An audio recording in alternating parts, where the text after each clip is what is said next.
যখন আমরাকে পাঠানো গেল তখন কোথায় ছিল হাইকোর্ট, কোথায় ছিল সুপ্রিম কোর্ট। এই যে ওরাকে বাংলাদেশে ফেলে রেখেছে, ওদের সাথে যোগাযোগও হয় না, ওরা কি হালে আছে কি না আছে ওরাও জানে না, আমরাও জানি না। তো কেন ওরা অত অত্যাচার হচ্ছে আমাদের? মাত্র কয়েক মাস আগের ঘটনা। সন্তান সম্ভবা সোনালী খাতুনকে বাংলাদেশে পুশব্যাক করা নিয়ে উত্তাল হয়েছিল রাজ্য তথা দেশের রাজনীতি। 2025-এর জুনে সন্তান সম্ভবা সোনালী খাতুনকে স্বামী পুত্র সমেত বাংলাদেশে পুশব্যাকের অভিযোগ ওঠে। গর্ভাবস্থাতেই কখনো বাংলাদেশের রাস্তায়, কখনো অনুপ্রবেশকারীর অপরাধে হাজতবাস করে বহু আইনি জটিলতা পেরিয়ে ডিসেম্বরে বীরভূমে নিজের গ্রাম পাইকরে ফেরেন সোনালী। সেদিনও সন্তান সম্ভবা সোনালীকে নিয়ে রাজনীতিবিদদের উৎসাহ ছিল চোখে পড়ার মতো।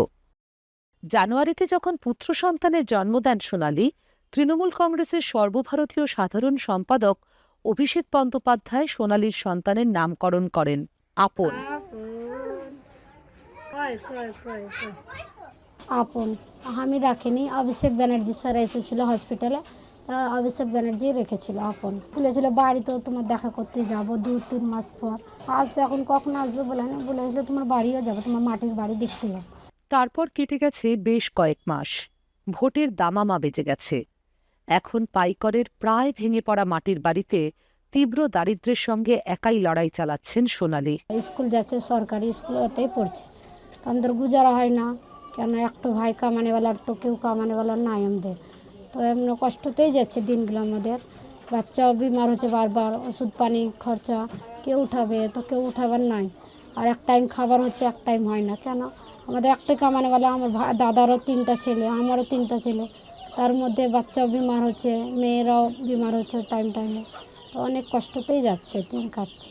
বাড়িতে প্রায় 11 জন মানুষ, একা ভাইয়ের আয়ে সংসার চলছে। দিল্লিতে থাকার সময় এই পরিযায়ী শ্রমিক পরিবার অন্তত নিজেদের সংসার নিজেরাই টানতেন।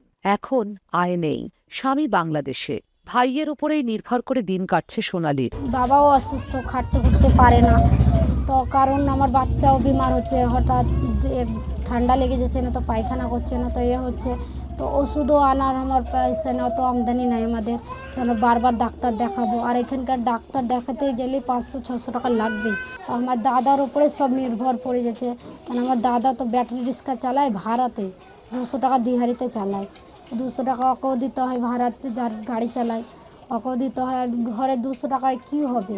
দেশে ফিরে এখন একা লড়ছেন সোনালী। কোনো রাজনীতির কেউ আসেনি, না কেউ সাহায্য করতে আসেনি এখন পর্যন্ত। না, আগে যা দিয়েছিল আর যখন আমাকে আনা যায় তখনই দিয়েছিল। সন্তান হওয়ার পর খালি কাজের স্যার এসেছিল, এসেছিল একবার জানুয়ারিতে, 12-13-14 তারিখে এসেছিল।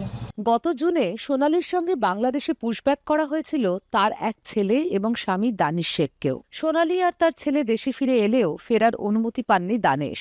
বিয়ের পর প্রথমবার স্বামীকে ছাড়া ঈদ কাটালেন সোনালী। আমাদের এতদিন যে বিয়েকে হলো, তো আমরা কোনোদিনও ঈদ আধা করিনি। মতলব আমরা ঈদ আমাদের যখন ঈদ হয়েছে আমাদের স্বামী আমাদের কাছেই রয়েছে।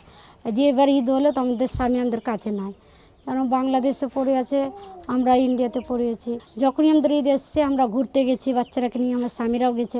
ঈদে কিছু করিনি, মতলব মুফি দাদা দিয়েছিল 3টা বাচ্চাকে কাপড় চোপড়, আমরা তো কিছু নিইনি। ওদের যে ফ্যামিলিতে ইনকাম করার মতন কেউ নাই।